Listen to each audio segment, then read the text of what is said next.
2500 টাকায় গাছ দিচ্ছেন ভাই শুধুমাত্র 2500 টাকায় চায়নার আর্টিফিশিয়াল চেরি ফুল পাচ্ছেন। ওরে দেখেন, এবং এই যে থাকবে দেখেন। আনাম গাছের বডি ওকে। এবং থাকছে সুপার ডুপার স্টিক।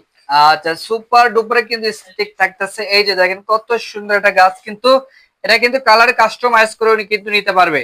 জি, এটা বাংলাদেশের যে কোনো জেলাতে নিতে পারবে। বাংলাদেশের যে কোনো জেলা প্রান্ত থেকে নিতে পারবে শুধুমাত্র নাম ঠিকানা অ্যাড্রেসের মাধ্যমে। আচ্ছা, এটার প্রাইস কেমন আছে? এটার প্রাইস থাকছে শুধুমাত্র 2500 টাকা। 2500 টাকা থাকবে। 2500 টাকা থাকবে, ডেলিভারি চার্জ সম্পূর্ণ ফ্রি থাকবে। আচ্ছা, যদি এর চেয়ে বড় নেয় এর সেক্ষেত্রে থেকে প্রাইসটা বড় বাড়বে। নিতে চাইলে ভাই প্রাইস বাড়বে। আচ্ছা। এবং ভাই সুন্দর একটি লুকের দা কালার পাবে। আচ্ছা, অনেক সুন্দর সুন্দর কিন্তু কালার আছে এখানে, অনেকগুলো কালার আছে, যার যেটা পছন্দ সেটাই কিন্তু আপনি নিতে পারবেন। এই যে এই কালার প্রাইস কেমন নিচ্ছেন? এই যে ভাই এটার প্রাইস থাকবে 4500 টাকা। এটি হচ্ছে একের ভিতর সব, একের ভিতরে সব চেরি থাকবে, ফুলের প্রত্যেকটা কালার এখানে পাবেন। পাওয়া যাবে।